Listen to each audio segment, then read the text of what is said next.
This morning I want to talk about space in relation to what is ordinarily called reincarnation, because this is one of the most fascinating applications of the sense that space constitutes something significant. Now, the subject of reincarnation is one around which is ringed an incredible amount of hocus pocus. And yet, there is something in it. And there seems to be something in it not mainly because there is a lot of alleged evidence for it in the form of stories of children who remember their former lives and so on. I want to approach the subject much in the way that Erwin Schrödinger, the physicist, does, because he has a view of this that does not involve any hocus pocus at all. It is perfectly simple, and all the evidence for it is already before us. So it involves no claim to special inside psychic knowledge, but merely to grasping a principle that is staring us in the face. And this principle is difficult to understand, not because there's any inherent intellectual complexity to it, but simply because it requires getting across something that's just unfamiliar.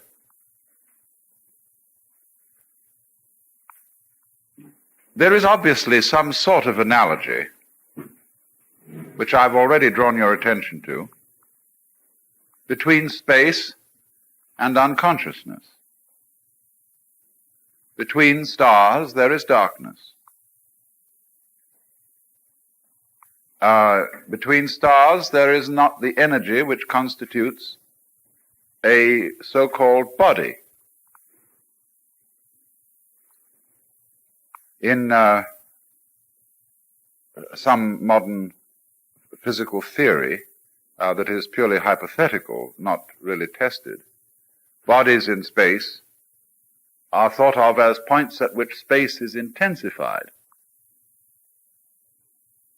But at any rate, there are these gaps, these intervals, and obviously the unconscious state must appear always to the conscious state as a gap or interval.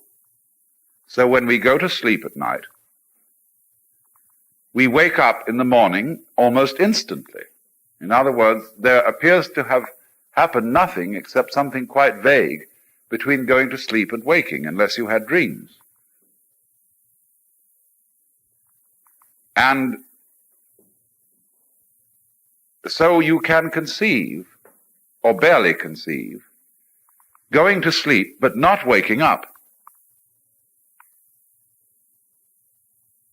Or the reverse of it, waking up without ever having gone to sleep, which appears to be the nearest we can imagine to death and birth respectively. To go to sleep and never wake up when we die. When we were born, to wake up, but not to remember ever having gone to sleep. And of course this bugs our imagination because it's inconceivable in terms of consciousness. People are afraid, some people are afraid, of the possibility of eternal annihilation. And I suppose one of the most eloquent expressions of that is John Betjeman's poem, Before the Anesthetic, where he would prefer rather even the dismal hells than that this I should cease to be. And other people, perhaps of a more rational bent, say, well, that's no problem, because if you simply cease to be, there's nobody to be disturbed by it. You can't experience not being there forever.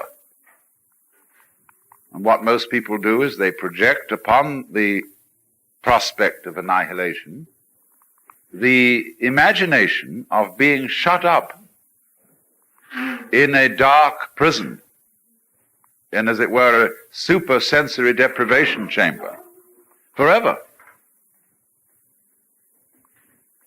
But of course, there is no, the notion of eternal annihilation really has no meaning. It is an attempt to conceive nothingness, non-experience, and so far as our imaginations are concerned, nature abhors a vacuum. We have to project something into that, because psychologically as well as logically, it is a void. However, you see, just as we've been discussing the notion that all creatures whatsoever, not to mention all people, feel themselves in the middle. They feel central to their experience. And being central to experience is the nearest thing I can conceive as a meaning for the word I. Not an ego, because that is a social structure, a social institution, which has been kind of implanted upon our psychological behavior, upon, shall we say, experience, because experience is a thing that we are taught. We are taught what experiences are permissible and what are not, just in the same way as we are taught what speech is permissible and what is not, and what gestures are permissible, what actions are permissible and what are not. So our experience is trained, and we are trained to experience ourselves as egos. But still, underneath the implantation of the ego experience, there is this sensation of centrality. You may feel that your center is isolated, as in the ego thing, or you may feel that your center is simply the center of a being, which is you, which extends to the ultimate limits. But in every case, there is this sense of centrality in every being that exists. And therefore, every being is I, just as you are. And there are always I's in this sense. So long as the planet endures and there are living creatures on it, this is a planet which I's. And so long as there is the possibility that anywhere in the galaxies there should be such a planet, or creatures who focus the centrality feeling of the universe, there is I. And that I is always you.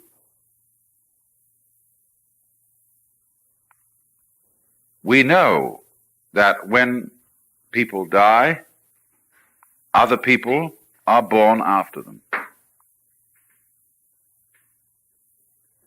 And that is all the evidence we need for the notion of a reincarnation. All. It could be explained in various ways, discussed in various ways, and elaborated. But fundamentally, people die, and then people are born. And that is only the simplest way of saying it, because people are born while others are living, and a whole collection of I centers can sit around in a ring in this room. And I would explain, according to my feeling, that we are all a cycle of reincarnation sitting round here in a circle. Because reincarnation is the reincarnation of I. If you want it to be the reincarnation of a particular I,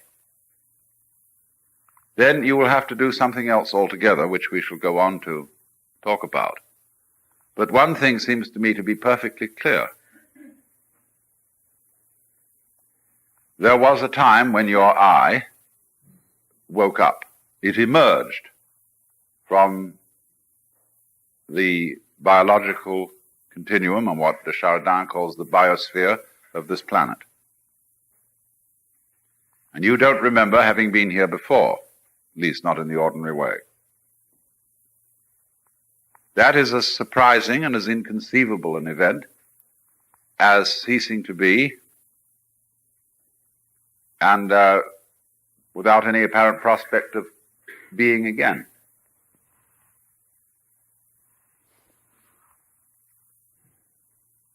But you see, after this event called life, if you go back to unconsciousness, you go back to where you were before you started.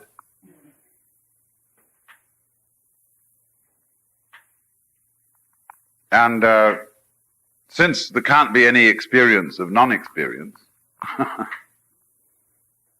obviously, any next I that comes up, and all, in fact, next I's that come up, are you.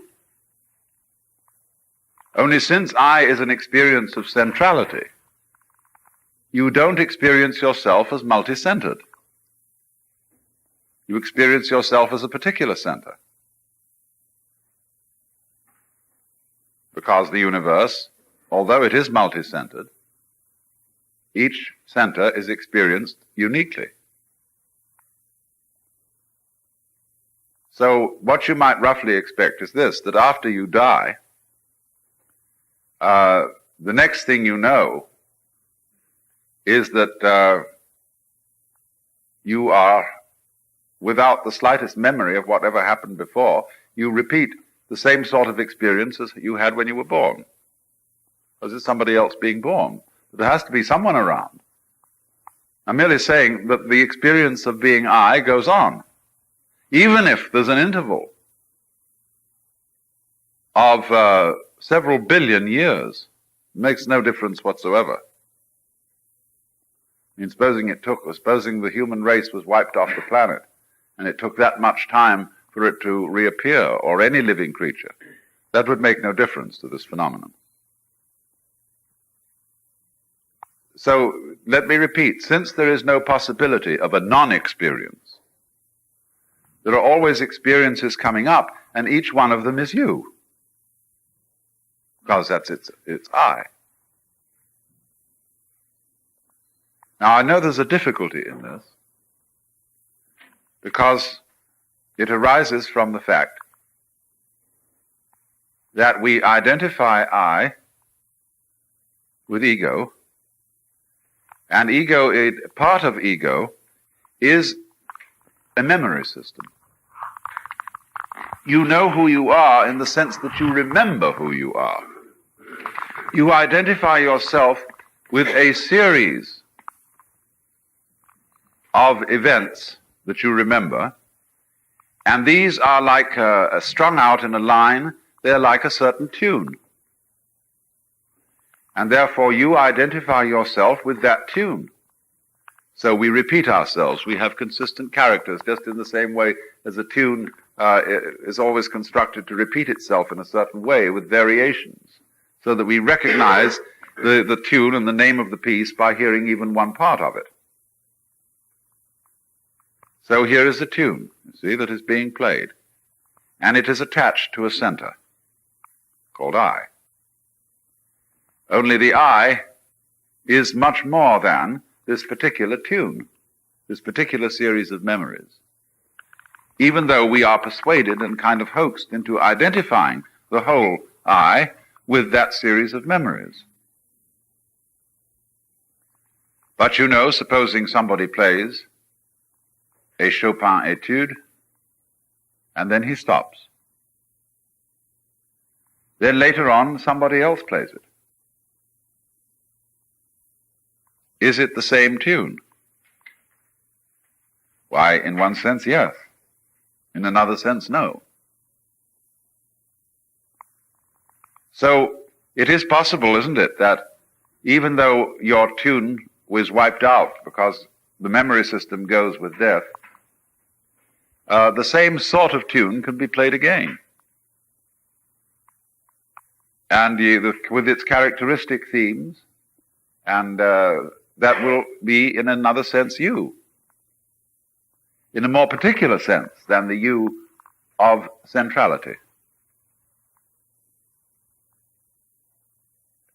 In Buddhism, there has never been the idea that rebirth or reincarnation involves the transmigration of a specific soul, because all schools of Buddhism are agreed on the idea that the individual self or soul is an illusion, a maya. And they liken the process of rebirth to the motion of a wave across the surface of water. Actually, the motion is illusory. The water simply goes up and down, and there is an optical impression of a wave moving out. No wave moves, and yet there is the seeming of movement. So the Buddhist would say, no soul reincarnates, and yet there is the illusion of reincarnation. Buddhists think of reincarnation as an illusion, and yet believe in it. Westerners think of it as something that might be a fact and find it difficult to believe in it. Westerners adopt the idea of reincarnation as a comforting idea. Buddhists are trying to get out of being reincarnated.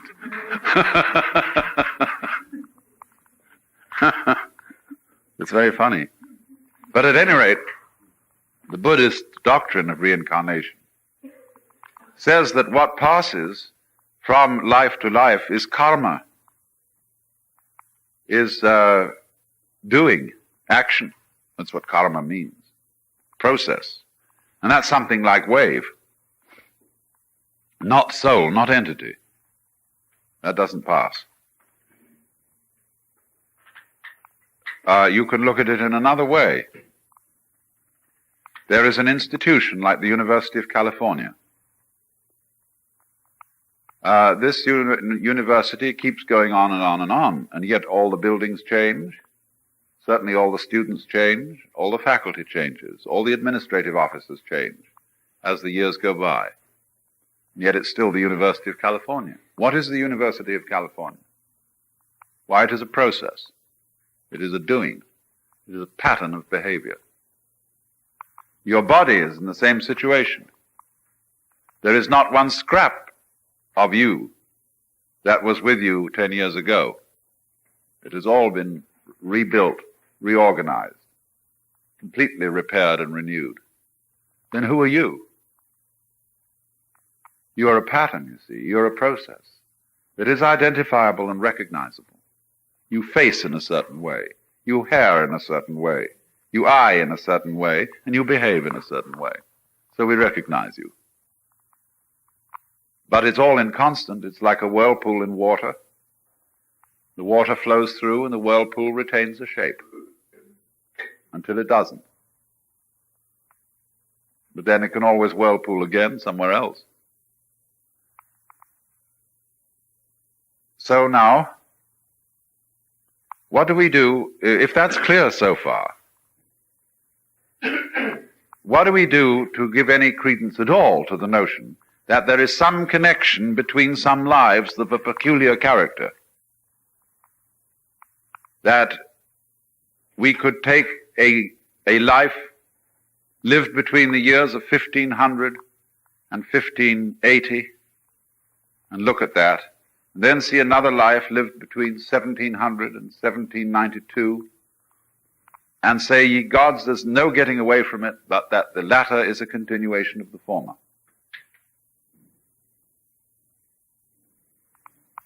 Now,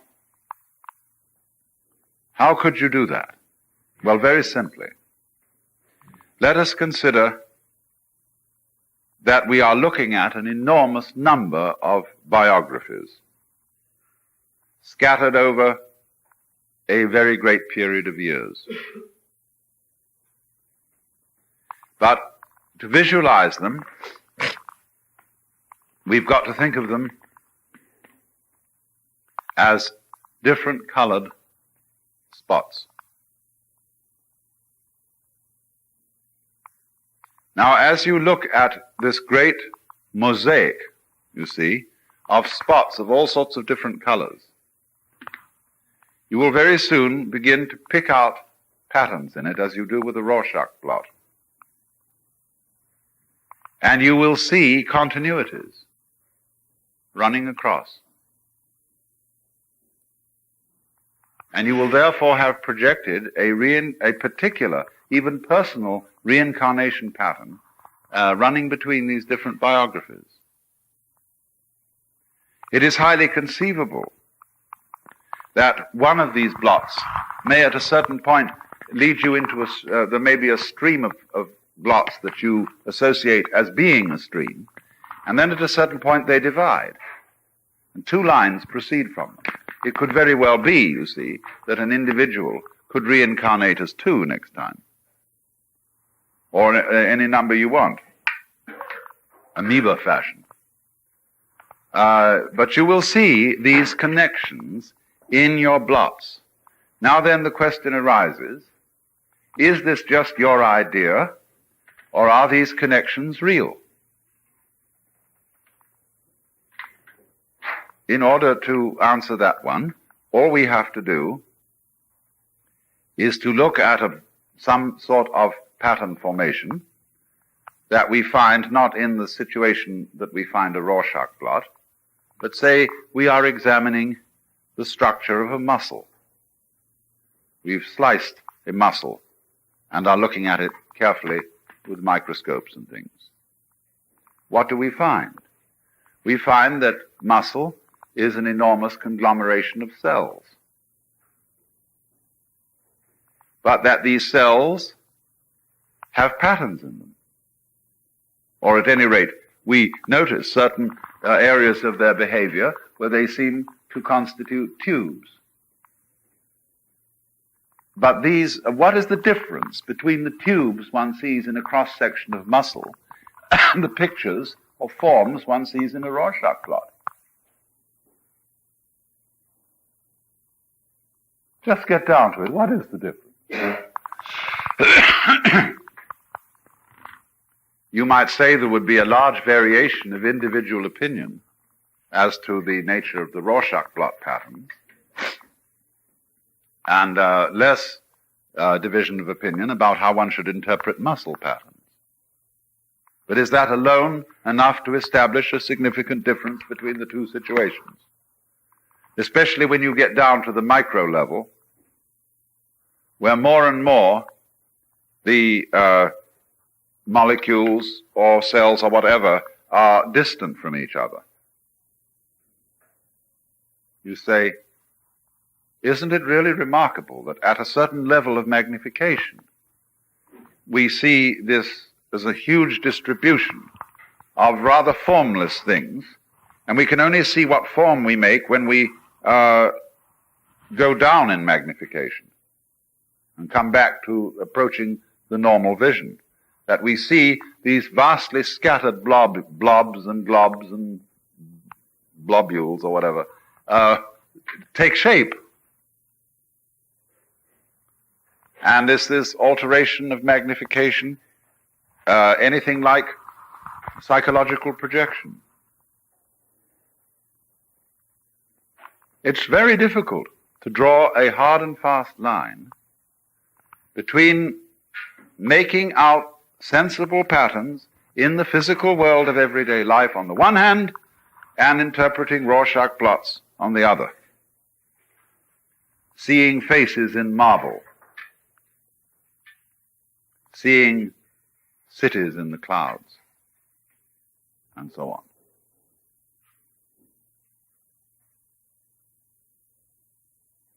So then, what might appear as lines of continuity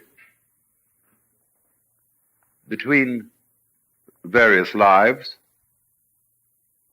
could be said to be there in the sense that there are veins and nerve lines embedded in the cell structure of muscles.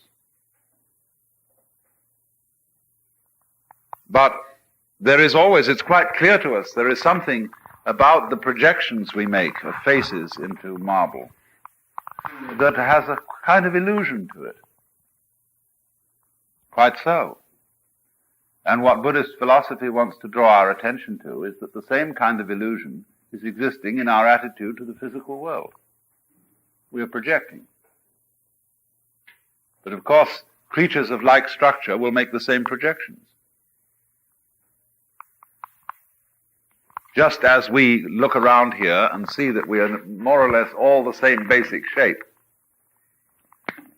and therefore probably have the same sort of brains inside our heads, we are projecting a more or less similar structure upon the external world. And our agreement about that is the same thing as saying, well, that's the way it is. But you see how relative that is. It is in relation to having a brain system of this particular kind. So, the Westerner may be anxious that his idea about reincarnation is something more than a fantasy. The Oriental, the Buddhist or the Hindu, very much hopes it is only a fantasy. And in that case it can be overcome. He can be delivered from a cycle of futility. Only you mustn't understand that too literally. If you want to know what Buddhists really teach on this matter, put in a very simple way, you get a book by Alexandra David Nail called The Secret Oral Teachings.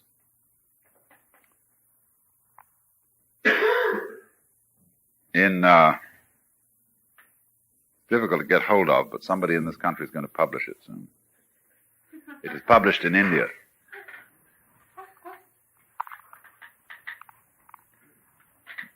But I think Lawrence Ferlinghetti is going to publish it.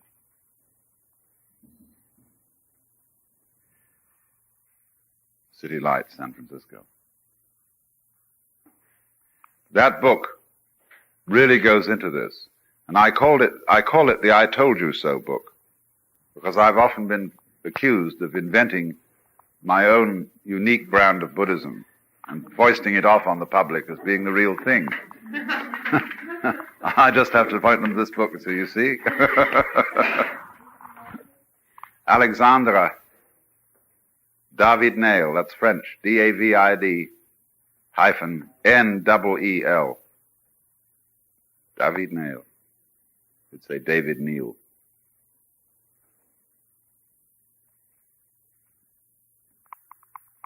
So now, what becomes interesting in this is that you will pick out the lines of continuity between lives. Upon what basis? Why, just in the same way as you pick out continuity between tones, by the way they interval to each other. In which case the death interval, the off interval, becomes the significant connecting factor between the on intervals. That's what you do when you look at patterns of blobs on a wall. You could play with Roland Hall's paintings that way and see all sorts of things in them. And it depends what intervals you find significant that connects what you call the on pieces. See, you always get off pieces and on pieces. You've got a kind of mosaic. Look into a press photograph with a magnifying glass, and you find a mosaic of black and white dots. And so you can make the significant connection. And as you do, you come out with somebody's face.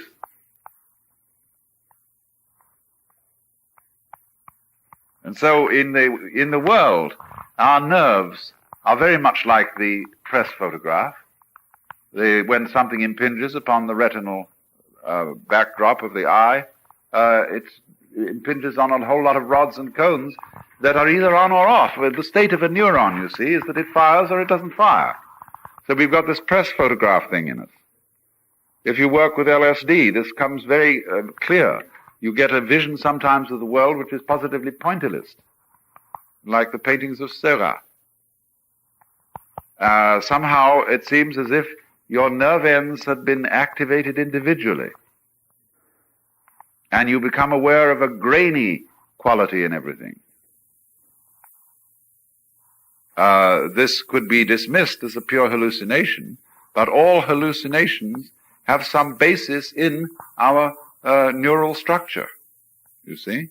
They may not be experiences that are of what we call the objective world, but in any experiment that turns your consciousness on your consciousness, your senses on your senses, you will get curious things happening, just as you might get oscillations in electric circuitry. So, it would then be intervals, once again, that could be the significant connecting factors in a developmental pattern of an individual through a series of incarnations. But those intervals are illusions. The connection is illusory. But in a sense of illusion to which we Westerners are not really accustomed. Because Maya means illusion in a very complex sense. It means also creative power, art, magic, calculation in the sense of the calculus.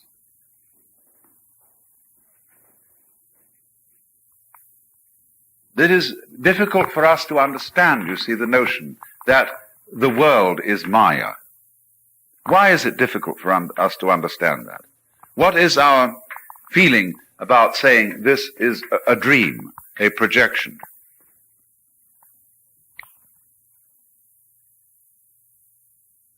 What's the objection to that idea? Well,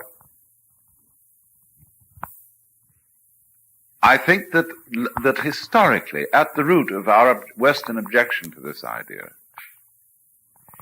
is that it's discourteous to God. It is as if to say God did not really create the world, as it says in the Bible, but that he only seemed to. But you realize that this is an absolute verbal hang-up.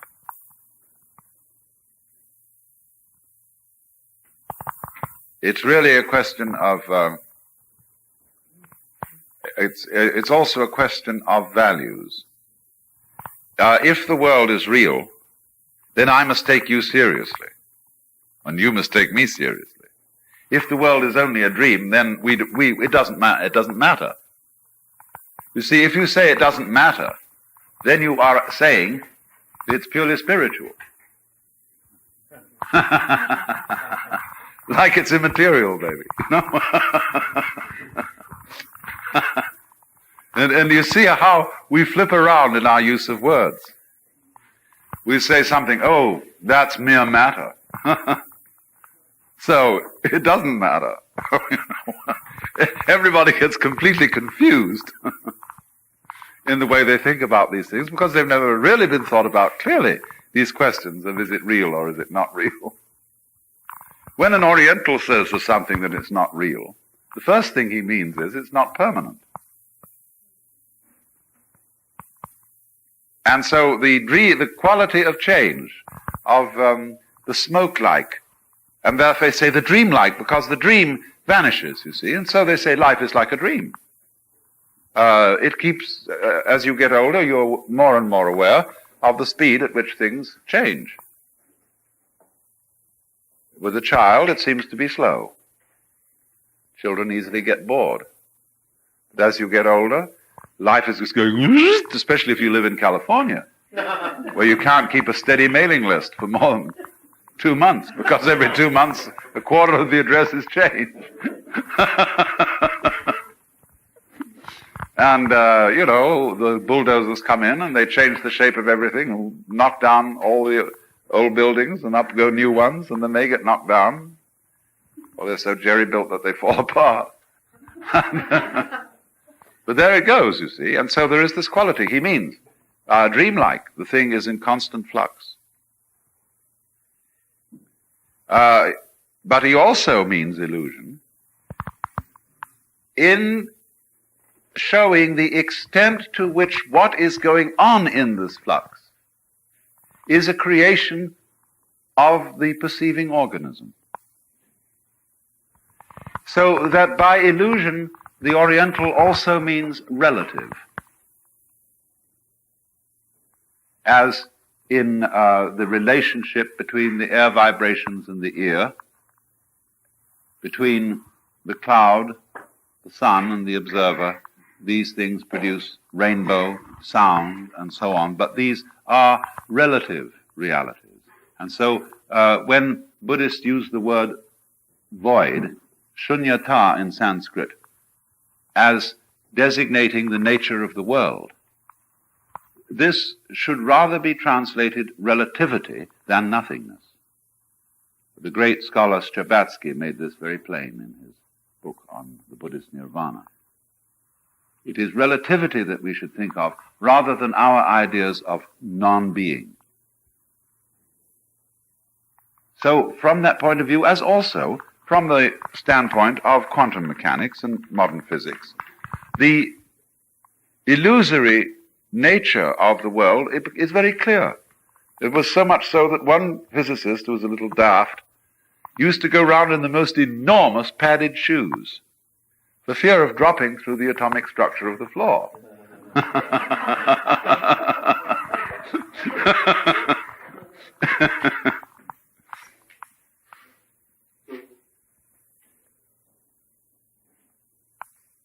So one gets this extraordinary sense then of living in this incredibly real-seeming world,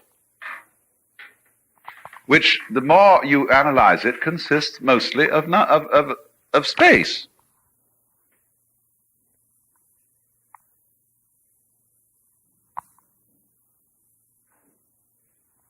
And you come to feel a, shall I say, diaphanous quality about things.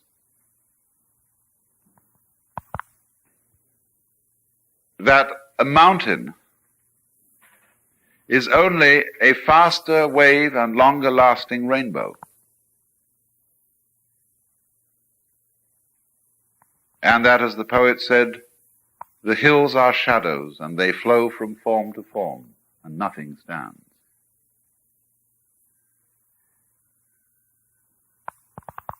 And if you will experience this, this kind of creepy feeling you get when you think that this is just, that you and everything about you is just a whoosh, here and gone, and swallowed up in space.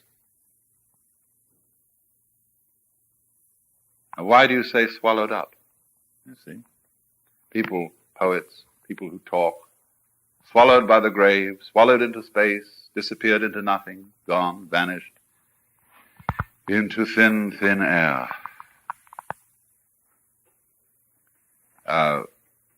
Why is there an objection to this? Well, one's been taught to object, because you've been taught to identify with the solid side of the picture and to disidentify with the empty side of the picture. But you've been hoaxed and fooled, because you, when you die, are not, as it were, gulped up by thin air. You're just as much the thin air as anything else.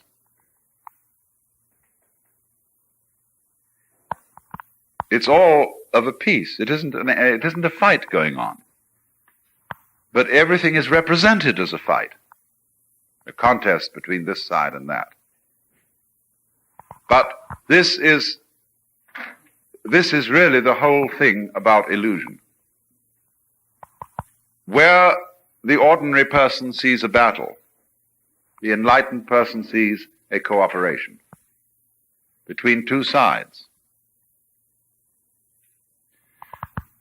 Have you ever tried to play chess with yourself and honestly take each side as you play its move against the other one? Or to get two, those swords they have in bars, they stick into olives in martinis. You get two of these swords and fence with yourself and see if you really can stick it into one of your hands and have the other one defend it. This is the most fascinating game. And this is the game God is playing, sitting there. Two hands, here's good, here's evil. Here's Jesus Christ and here's Lucifer. And he's got real involved in this fight, you see. But he finds out that if he makes the right hand win all the time, there's no point in the game. He has to get into the left hand. But in order for there to be a real fight, he mustn't let the left hand know what the right hand is doing, vice versa. You see? Here explains all the stuff in the Bible.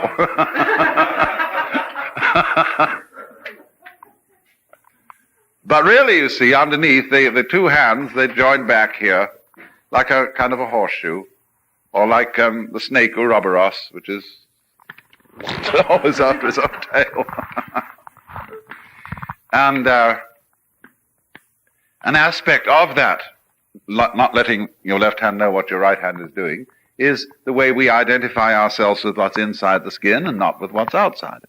We identify ourselves as reality with the solid things that we can see, and all the rest is space, and that's nothing, you see.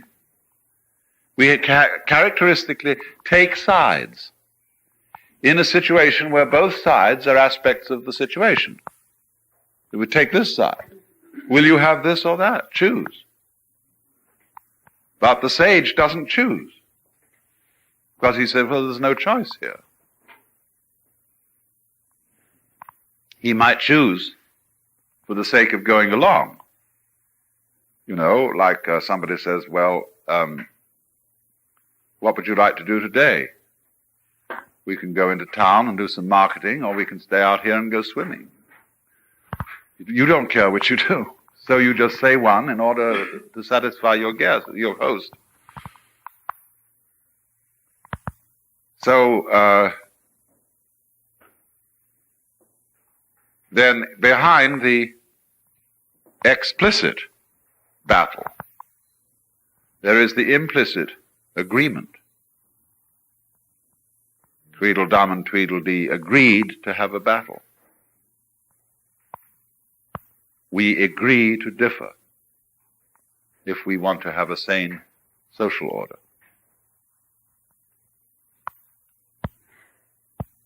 So, cheer up. You may well be so conditioned, just like to feel the fear of the unknown, even though you know much better. If you have come through in life to a point where, say,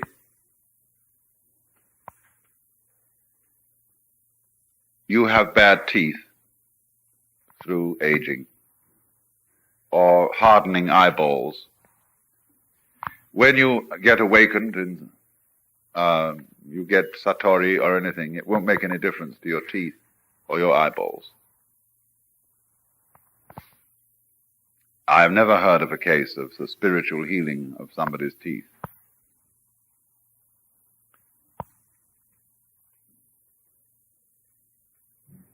So in rather a similar way, there will be certain emotional habits that you have that will be practically unchangeable. And they settle in as you get older, and you have to live with them. They're just like you have to live with the color of your hair, or whether you've got a funny shaped mouth or something like that. It's all goes along. It's part of the pattern that you're in for the time being and will live out.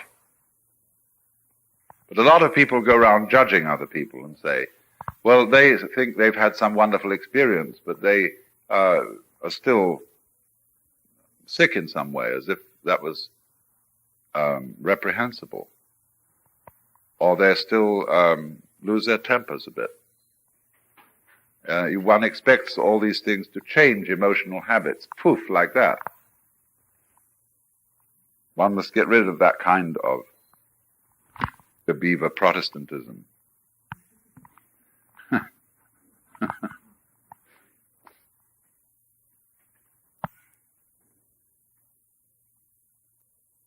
So, but you know what does happen is, although you have fears, anxiety basically, in the face of life and death, nevertheless you can get to a point where it's like having a deep center which isn't anxious. And above all, isn't anxious about being anxious. You say, okay, so I get anxious.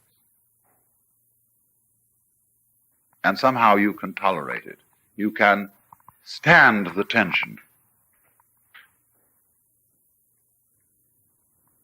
It's one of the most fascinating things to learn to hold tension. And not go, when you get a problem, not go rushing off to solve it immediately. Because most problems, when solved in a rush, are solved in the wrong way. Especially emotional problems between people. You have to stand, for example, not being liked, which is a terribly difficult thing for Americans.